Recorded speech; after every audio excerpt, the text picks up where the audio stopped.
Bien, bonjour à tous. Aujourd'hui, je vais vous montrer comment on fait une petite planète, comme celle que vous voyez sur mon écran actuellement. Donc, je vais vous expliquer tout ça via Photoshop. Donc, pour ce faire, on ouvre déjà Photoshop. Alors, j'ai téléchargé une image sur Internet. Je la glisse directement sur Photoshop. Bon, là, vous ne tenez pas compte de ce qui est écrit, c'est en fonction de mes profils. Donc voici l'image que j'ai téléchargée qui est un panorama. Donc je vous conseille de faire également des panoramas de vos prises de vue, tout simplement pour raccorder les bords des images les unes entre elles et que ça fasse pas trop vilain une fois que la planète va se raccorder. Vous voyez également, j'ai un ciel qui est parfaitement bleu à ce niveau-là et la même chose ici, ce qui fait que le raccord sera le plus discret possible. Je vais commencer déjà par enlever un tout petit peu de la bordure sable pour pas avoir une planète trop sablonneuse, on va dire, avec un peu de relief sur le haut. Donc pour ça, je choisis l'outil recadrage. Alors sur CS6, c'est très simple. On y va, on remonte. Moi, je vais me mettre directement sur la règle des tiers. Voilà. Je valide par la petite coche en haut. C'est terminé. Ensuite, je viens dans Images, taille de l'image, et là je vais recomposer une image au carré. Alors pour ce faire, vous devez décocher ces deux coches là qui sont par défaut sur votre logiciel. Voilà qui est fait. Ensuite je recopie la largeur, CTRL C, CTRL V. Vous voyez que les deux dimensions sont identiques, la chaîne a disparu, donc c'est parfait. Je clique OK. Voilà, mon image, je dézoome un petit peu en arrière, mon image est devenue donc carré.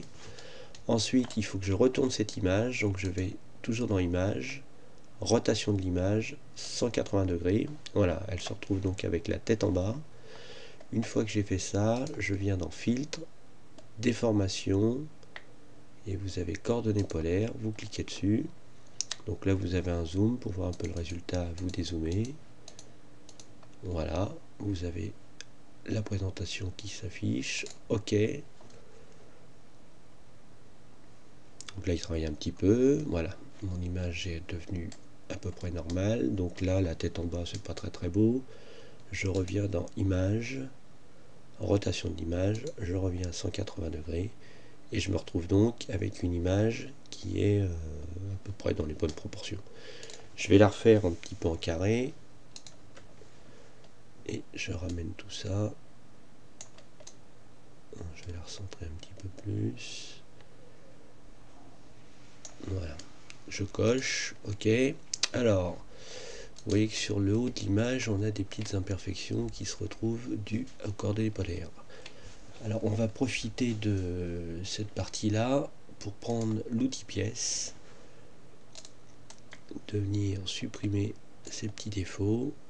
Donc, il suffit de cocher rapiécer normal. Vous cochez par contre la source et ensuite vous cliquez à l'intérieur de la sélection qui vient de se faire et vous déplacez tout simplement. Là, il va calculer.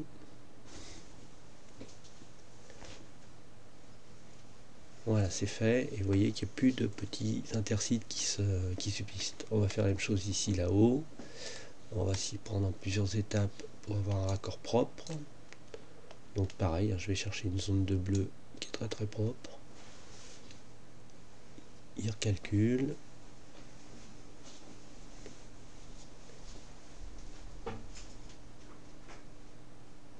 Voilà, c'est fini. La même chose sur cette zone. Je vais chercher un bleu. J'ai pas trop copié la partie des nuages. Non, on va le faire comme ça.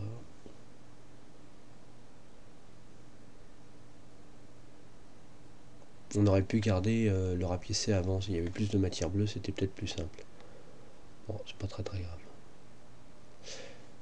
Voilà, donc il va nous rester le petit bord qui est ici. On va carrément rechercher dans la partie. Alors plus les parties sont petites, forcément plus il calcule vite.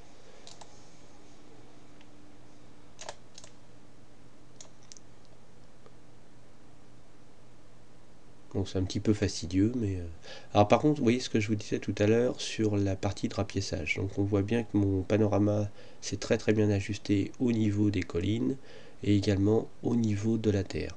hein, le sable étant rapiécé, enfin même pas rapiécé, il est venu à la jonction pile poil de ce qu'il avait été arrêté en photographie, d'où l'intérêt de faire des panoramas à 360 degrés, ce qui était le cas de celui-là. Alors vous voyez, ça ne va pas trop aller, on va le prendre là. Et pareil, hein, plus vous mettez une petite bande de terre en dessous, plus la déformation sur les montagnes ou sur les arbres ou les immeubles va être importante. Donc là il en reste un tout petit peu. On va terminer ça vers le bas. Voilà.